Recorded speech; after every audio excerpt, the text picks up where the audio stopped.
नमस्कार। चाणक्य नीति के 9वें अध्याय में आपका स्वागत है। अपनी खुराफात पर अपने अच्छे व्यवहार से मात करना चाहिए। अमृत सबसे बढ़िया औषधि है। इंद्रिय सुख में अच्छा भोजन सर्वश्रेष्ठ सुख है। नेत्र सभी इंद्रियों में श्रेष्ठ है।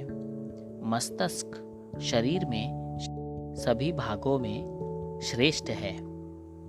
आपको इंद्र के समान वैभव प्राप्त होगा यदि आप अपने भगवान के गले की माला अपने हाथ से बनाएं, अपने भगवान के लिए चंदन अपने हाथ से घिसें, अपने हाथों से पवित्र ग्रंथों को लिखें।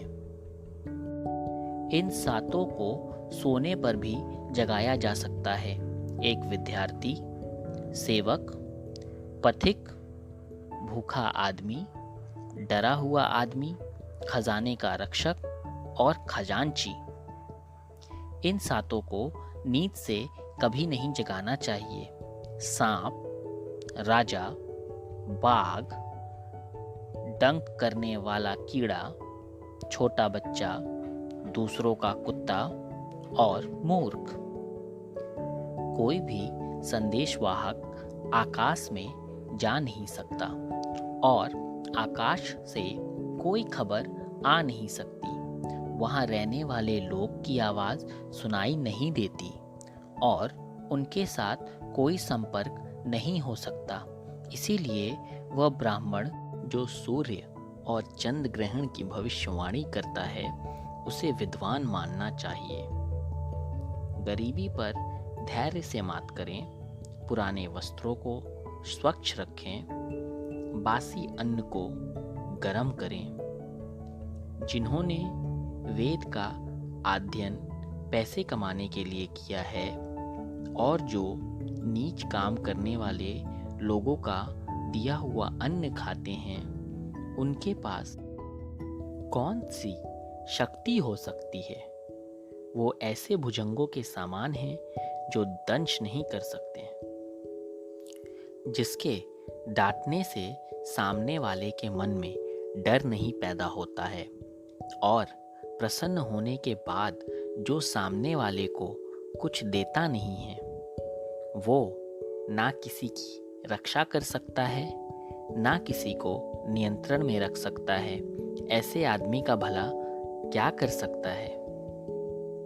तात, यदि तुम जन्म मरण के चक्र से मुक्त होना चाहते हो तो जिन विषयों के पीछे तुम इंद्रियों की संतुष्टि के लिए भागते फिरते हो, उन्हें ऐसे त्याग दो जैसे तुम विष को त्याग देते हो।